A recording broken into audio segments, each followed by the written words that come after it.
Bueno, gracias nuevamente por la invitación, es un honor estar acá. Voy a tratar de hablar de probablemente el problema más difícil con el que lidiamos en los que trabajamos en motilidad en 20 minutos. Empezamos. Bueno, esta va a ser la agenda. Vamos a hablar un poco de cómo se define la pseudoobstrucción, una definición real y una definición fácil de hacer. La epidemiología, vamos a hablar un poco de la etiología y la fisiopatología, vamos a hablar un poco de cómo se hace la evaluación y cómo se hace el diagnóstico, el tratamiento y al final un poco cerrar con el pronóstico. La definición. Definiciones es un desorden severo y debilitante caracterizado por episodios recurrentes de síntomas y signos de obstrucción mecánica, pero no tiene obstrucción mecánica. Entonces este es el paciente que se les va a presentar que no tolera la alimentación enteral y le hacen exámenes de imágenes y parece como que fuera un paciente con una obstrucción mecánica, pero no hay ninguna lesión ocluyendo el lumen. Es intermitente. En el pasado incluíamos los hallazgos radiológicos como parte para tratar de hacer el diagnóstico. Por ejemplo, teníamos que demostrar que no había una obstrucción mecánica para poder hacer el diagnóstico. El problema es que estos pacientes tienen síntomas intermitentes, entonces es muy difícil tratar de hacer una correlación exacta con los exámenes radiológicos. Entonces no utilizamos los exámenes radiológicos nada más que como estudios ancilares, pero no para hacer el diagnóstico, simplemente para descartar una obstrucción mecánica, no para hacer el diagnóstico de esa obstrucción. Y como se los decía antes, este es el espectro más severo de la dismotilidad gastrointestinal, o como decimos nosotros en motilidad, esta es la mamá de la dismotilidad, este es el problema más serio con el que lidiamos. Epidemiología, la mayoría se presentan en el primer año, historia familiar hasta un tercio de los pacientes, hay anomalías asociadas urológicas entre un 30 a un 70%, en el tracto biliar que pacientes se presentan con enzimas hepáticas y pancreáticas elevadas, intermitentes, dependiendo de los episodios de obstrucción, que fue algo que reportamos ya hace muchos años, y malrotación, que hay pacientes que tienen malrotación y después desarrollan pseudoobstrucción, o pacientes que tienen pseudoobstrucción que es confundida con malrotación, va por de las dos formas. Y hablando un poco de cómo es los síntomas, cómo varían, esa es la diferencia entre los adultos y los pacientes pediátricos. Los síntomas varían mucho entre intermitentes a una disfunción fija. Hay pacientes que tienen con los síntomas recurrentes y hay pacientes que están con una obstrucción, con una pseudoobstrucción fija, y son los que usualmente van a requerir más nutrición parenteral y otro tipo de intervenciones más agresivas. Los síntomas en orden decreciente. Esto es importante porque, y les voy a decir por qué. Lo más importante es distensión abdominal, vómito, porque es un problema primario del tracto gastrointestinal medio, del intestino delgado.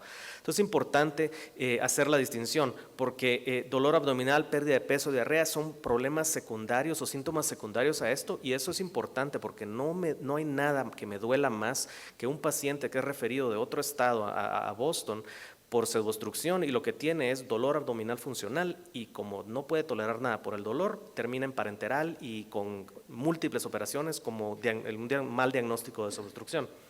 Entonces es muy importante que un paciente que solo tiene dolor, pero no tiene distensión, no tiene vómito, no tiene otros síntomas, investiguen más que probablemente no es una pseudoobstrucción. Epidemiología.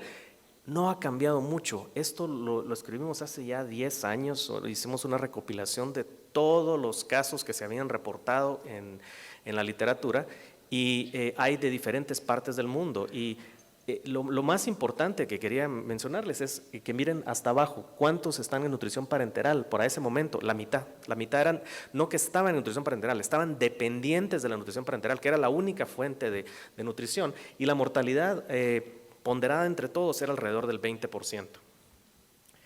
Ahora bien, de etiología, hay causas primarias, hay causas secundarias, entonces vamos a hablar un poco más de las causas primarias. Clásicamente se les ha llamado que puede ser un problema neural o neuropatía, un problema del músculo liso, un problema visceral, del músculo miopatía visceral, que puede ser a su vez esporádica o familiar, y las formas familiares pueden tener autosómicos dominantes, autosómicos recesivos o ligados al cromosoma X. Entonces, hay diferentes. Estos son casos aislados, no quiere decir que todos los que tienen primario caen exactamente entre este tipo. Simplemente estos son los casos que se han diagnosticado como primarios, que se ha logrado encontrar algún tipo de causa primaria. Los secundarios son mucho más amplios, desde causas infecciosas, metabólicas, neurológicas, neuromusculares, endócrinas, y les puedo cantar toda la lista. Lo importante es que tenemos que buscar ese tipo de causas secundarias en nuestros pacientes, porque es muy importante que muchos pacientes responden a las causas, la respuesta que van a tener a la pseudoobstrucción va a depender de la respuesta a la causa que está causando el problema, usualmente estas causas secundarias. Ahora bien, esta es una recopilación nueva, reciente, que hace una comparación entre adultos y niños, y como ven es muy importante que en niños la mayoría de causas todavía se describen como idiopáticas. ¿Por qué? Porque el adulto investiga más que nosotros, esa es tristemente la realidad. El paciente está con pseudoobstrucción y nos sentamos a esa obstrucción, le ponemos parenteral y nos quedamos así, no tratamos de investigar más por causas primarias. En el adulto, más de la mitad son causas secundarias. Entonces, nosotros tenemos que buscar más por ese tipo de causas, porque eso puede incidir mucho en el pronóstico.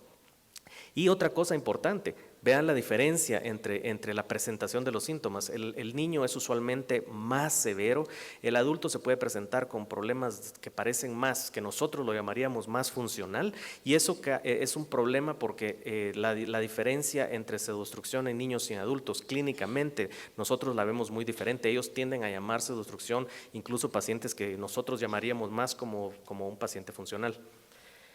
Y por último, son simplemente que el adulto hace muchas más cirugías exitosas que nosotros. Nosotros tenemos mucho menor tasa de respuesta a las operaciones, entonces tratamos de limitar las operaciones que hacemos.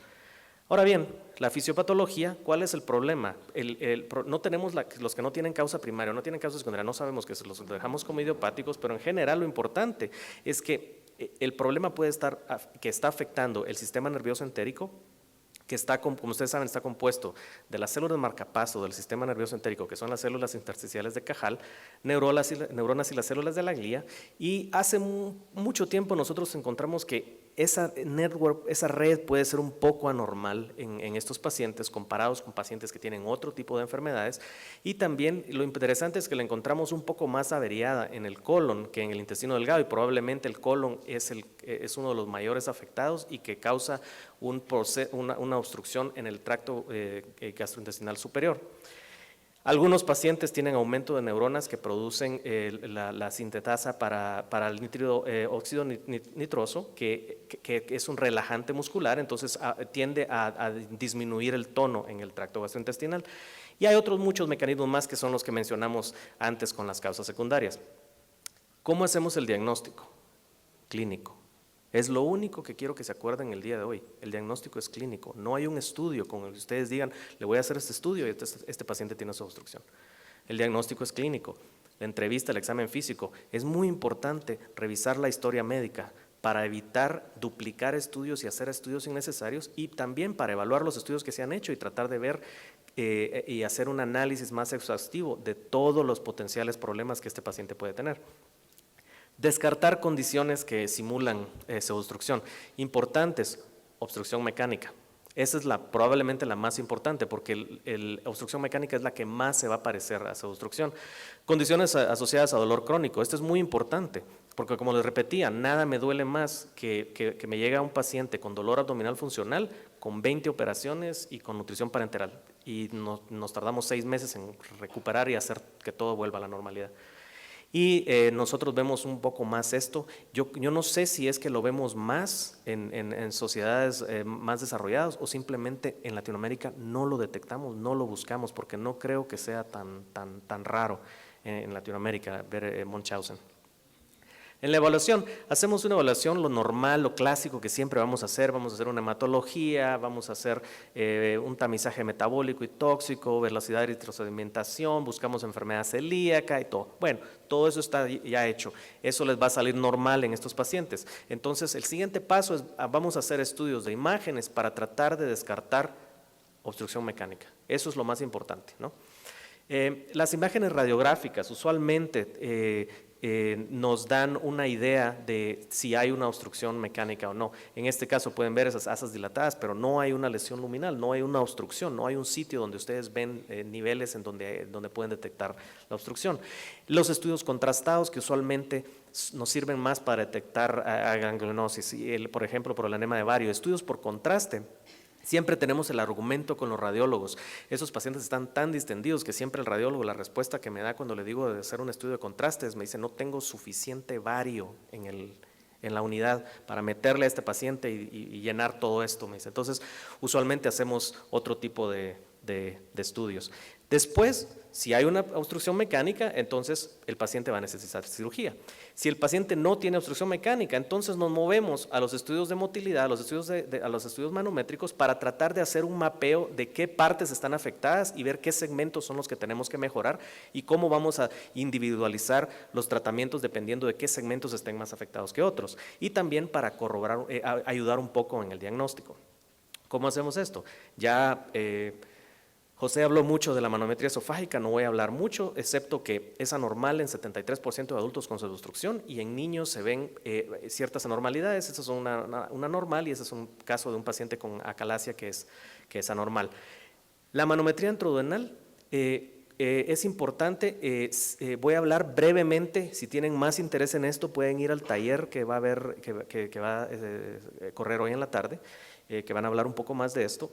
Se evalúa durante el ayuno las 3 fases del complejo motor migratorio y se evalúa también la respuesta postprandial. Y si este paciente no responde, el antro o el intestino no responde, se hacen pruebas con medicamentos como un challenge para tratar de estimular esas partes. Entonces, para darles una idea, es un catéter de alta presión, incluye esas 3 secciones que son ayuno, evaluar la respuesta a la comida, respuesta a medicamentos, y los hallazgos normales anormales es que el paciente no tenga buena motilidad del antro, que no tenga complejo motor o que las ondas sean de amplitud baja. ¿Cómo se ve? Este es como se ve un catéter cuando lo ponemos antroduodenal. Este es un nasoyeyunal que, como pueden ver, entra al antro, entra al píloro, da la vuelta, sube al ligamento de Treitz y después baja hacia el yeyuno.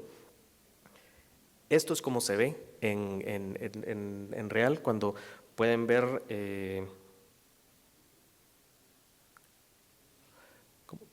las ondas. Estas son las que corresponden los sensores al antro y estos son los sensores en el intestino delgado, y pueden ver cómo la onda va migrando distalmente. Esto es como se ve con la topografía de color de presión de alta resolución. Es exactamente lo mismo. Estas son las ondas en el antro y estas son las ondas en el intestino. Eso es como se ve normal. Y para cortárselos, esto es como se ve en pseudoobstrucción, completamente plano. Entonces no tienen suficiente actividad. Bueno, ¿cuál es la utilidad? O sea, la manometría, ¿para qué nos va a servir en este tipo de pacientes? Nos puede servir para descartar obstrucción mecánica. Como ustedes saben, alrededor de entre un 10 o un 15% de pacientes con obstrucción mecánica van a tener estudios radiográficos normales. Entonces, ustedes, si solo se guían por estudios radiográficos, van a perder potencialmente hasta un 10 o un 15% de pacientes con obstrucciones, sobre todo los que tienen obstrucciones parciales o intermitentes. Entonces hay ciertos patrones en la motilidad que nos ayudan a identificar obstrucciones que no se ven por imágenes. Intolerancia enteral. Hay una correlación entre paciente que no tiene complejo motor, es el que no va a tolerar nutrición enteral. Rumiación, como lo mencionaba José anteriormente, y trasplante intestinal me sirve para saber si el estómago está funcionando bien. El problema solo es el estómago, entonces trasplantamos simplemente el intestino, hacemos un intestino aislado. Si el estómago está afectado, hacemos el paquete completo y se hace un trasplante multivisceral. Entonces nos sirve, el equipo de trasplante usualmente nos pide hacer estos estudios para tratar de guiarlos en qué tipo de trasplante intestinal van a hacer a ciertos pacientes. Y lo más importante, una manometría antroduodenal normal excluye el diagnóstico. No hay un test que les dé el diagnóstico positivo de la enfermedad o del trastorno, pero una manometría normal excluye pseudoobstrucción. No es compatible pseudoobstrucción con manometría normal. Entonces, esto nos ayuda también para todo este montón de pacientes que nos vienen con dolor abdominal funcional, que vienen en parenteral, les hago la motilidad, les demuestro que está normal y empiezo a quitar todo hasta que el paciente esté comiendo normal por la boca, después de mucha psicoterapia y muchas diferentes intervenciones. Ahora bien, manometría colónica también van a hablar un poco en el taller más tarde, pero este nos sirve para evaluar el colon, para saber qué tan afectado está el colon y saber si tenemos que tratar el colon también en este tipo de pacientes.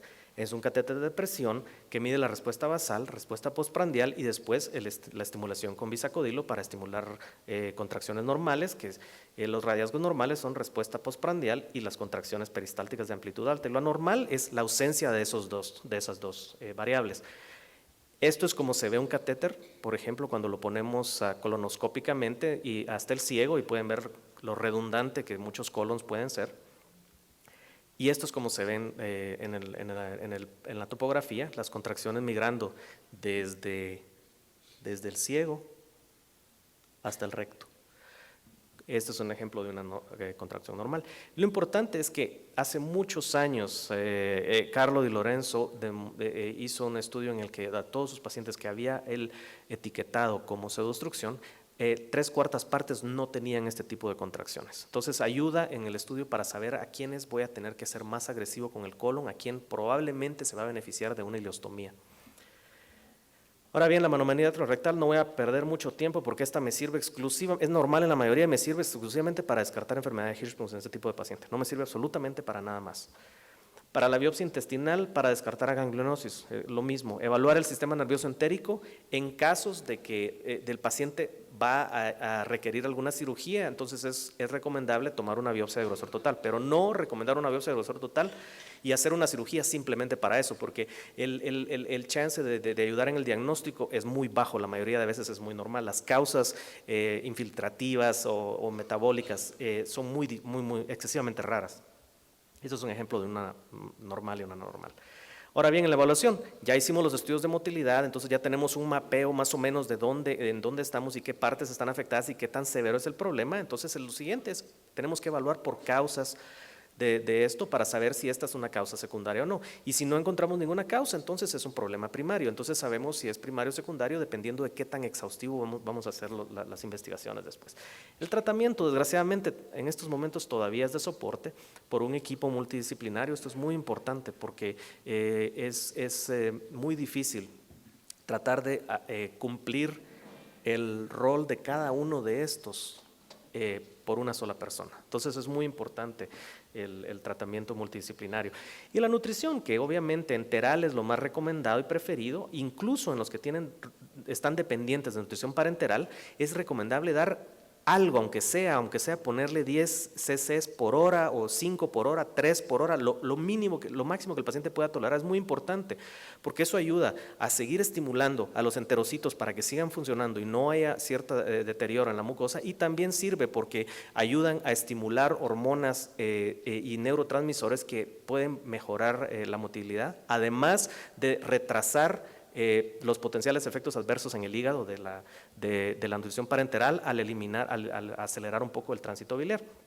Si gastrostomía es tolerado, parenteral segura tiene muy buena sobrevida actualmente. Es muy importante detectar factores que ayudan a predecir quiénes van a poder sostener nutrición parenteral a largo plazo. Los medicamentos los dividimos en prokinéticos dependiendo de dónde actúan. No voy a hablar mucho de los gástricos porque en realidad los chances de que ustedes, un paciente con una obstrucción real y solucionen el problema con eritromicina, metoclopramida, domperidona, son excesivamente raros, y si lo solucionan con eso, que son prokinéticos que actúan prácticamente exclusivamente en el estómago, lo que tienen es una gastroparesis, no tienen una obstrucción. Entonces es muy importante a veces para hacer la distinción. Prokinéticos intestinales, este es un estudio de nuestro grupo que para pseudoobstrucción, que con 10 pacientes con intestino corto, con cisapride, y que varios mejoraron. El problema es que la cisapride está muy limitada en Estados Unidos, ustedes acá la tienen un poco más disponible, para nosotros es con protocolos específicos del FDA, entonces es muy difícil. Creo que alrededor somos 6, 7 centros en Estados Unidos que tenemos acceso al medicamento, entonces es muy difícil hablar un poco más de esto. El electrótido, muy utilizado en adultos, sobre todo para los adultos que tienen pseudoobstrucción por enfermedades reumatológicas. Nosotros hicimos un estudio con 19 pacientes, Hubo 3 que se me perdieron de diferentes estados que nunca supe qué pasó, entonces 16 sí logramos seguirlos. Y entonces eran pacientes que estaban en nutrición parenteral y no toleraban ni siquiera 5 cc's al día. Entonces eran pacientes obstruidos, distendidos todo el tiempo, vomitando todo constantemente. Entonces los pusimos en octreótidos y logramos que muchos de ellos mejoraran. A 13 les logramos quitar la nutrición parenteral con el tiempo y vimos que los que tenían algo de función, algo de complejo migratorio, tenían mejor respuesta. Entonces podíamos predecir quién va a mejorar. Y los efectos adversos, tuvimos uno con alergia, uno con hiperglicemia, que le tuvimos que descontinuar, uno hipertenso, que le bajamos la dosis y mejoró, y uno que me resultó con cálculos en la vesícula por el éstasis del octreótido. Quitaron la vesícula y después logramos poner el tratamiento otra vez. Medicamentos, solo quiero mencionar, desgraciadamente, este es el review más grande que existe, y el problema con este review es que si pueden ver, solo hay 2 estudios prospectivos en todo el mundo en pseudoobstrucción, en adultos y en niños, nada más. Y si ven los números de pacientes de estos grupos, 14 pacientes, 4 pacientes, y este es por octreótido. Entonces, y el estudio más grande con eritromicina en el 2004 y realmente no funcionó. Entonces, no hay un medicamento real. Este estudio salió antes de que nosotros hiciéramos el papel de octreótido. Entonces ahorita el papel de octreótido es prácticamente el más grande que hay de pseudoobstrucción de cualquier tipo de tratamiento. Entonces es importante para tratar de establecer ciertos patrones de tratamiento. Este lo voy a mencionar, no estoy 100% de acuerdo en esto, pero lo voy a mencionar por la forma en que lo hicieron, porque es un estudio prospectivo, 9 pacientes que se les hizo trasplante de microbiota fecal y lo que se compararon fueron partes clínicas, respuesta clínica, y hicieron mediciones con la tomografía del grosor y medir contracciones por medio de la tomografía. El problema es que cómo seleccionaron a los pacientes, porque todos estos pacientes no eran dependientes de nutrición parenteral y lo que tenían era dolor abdominal, y lo que encontraron fue que mejoró el sobrecrecimiento bacteriano. Entonces no sé realmente qué tan pseudoobstrucción eran estos pacientes. Cirugía, como les decía antes, lo más importante, resecciones quirúrgicas no están indicadas. No es de que le voy a quitar un pedazo de intestino que está distendido y con eso se va a solucionar el problema. Esto no funciona así. El Botox para los gástricos nada más, solo para los que tienen gastroparesis. El marcapaso gástrico mejora los síntomas, pero no mejora el vaciamiento gástrico, y no hay estudios en pseudoobstrucción, todos son para gastroparesia. La ileostomía, porque probablemente es la mejor intervención que pueden hacer, que mejora la tolerancia enteral, la distensión, disminuye el sobrecrecimiento bacteriano porque el colon ya no está conectado al resto del tracto intestinal, y muy probablemente, si no hay bacteria, no hay translocación y probablemente disminuyen las chances de sepsis también. Cirugía de colon, eso es más para los pacientes que están estreñidos, y trasplante intestinal potencialmente curativo. Es importante hacer una evaluación temprana y exhaustiva, y las indicaciones son que si tienen complicaciones de parenteral y en ciertos casos pacientes que pobre calidad de vida.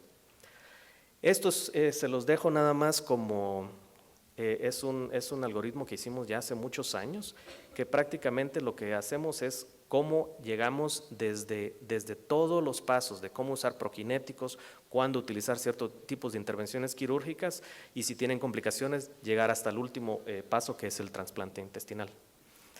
Y el pronóstico, cuando es secundario, el pronóstico depende primariamente de la causa. Eso, dependiendo de cómo ustedes manejen esa causa. Y segundo, la mayoría van a requerir enteral y muchos van a requerir parenteral y muchos van a depender de ella, desgraciadamente. Trasplante intestinal puede cambiar el pronóstico y la mortalidad, desgraciadamente, todavía persiste entre un 10 y un 40%. Gracias.